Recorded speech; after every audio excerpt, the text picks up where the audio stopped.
Prions avec la parole de Dieu.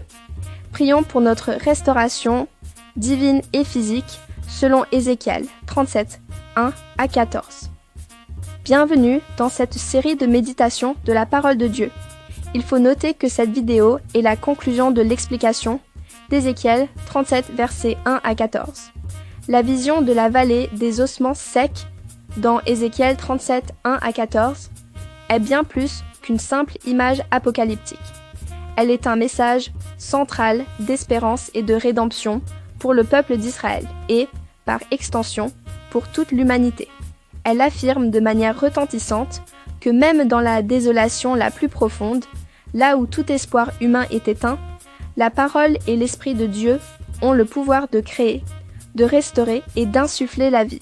Pour les exilés juifs de l'époque d'Ézéchiel, ce passage était une assurance divine, que leur mort nationale et spirituelle n'était pas la fin.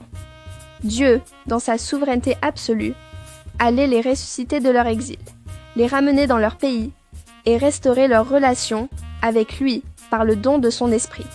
C'était une promesse de réveil, de réintégration et de renouveau d'alliance. Au-delà de son contexte immédiat, Ézéchiel 37, 1, 14 porte une signification universelle et intemporelle. Il illustre la puissance de la parole prophétique qui, prononcée avec l'autorité divine, devient un acte de création. Il préfigure également des concepts de résurrection physique et spirituelle qui se développeront dans les traditions juives et chrétiennes.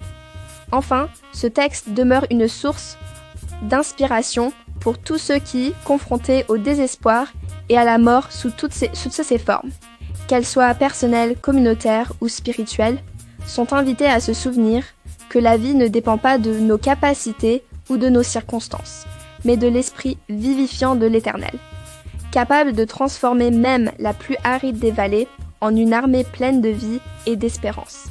Merci de suivre la suite de cette méditation dans la prochaine vidéo. 3 choses au fait à faire. Abonnez-vous pour ne manquer aucune de nos vidéos de prière et de méditation biblique. Aimez et partagez si cette vidéo vous a été utile pour encourager votre communauté à prier efficacement. Faites vos témoignages si cette prière vous a aidé. Vous pouvez aussi demander une prière spécifique à votre cas.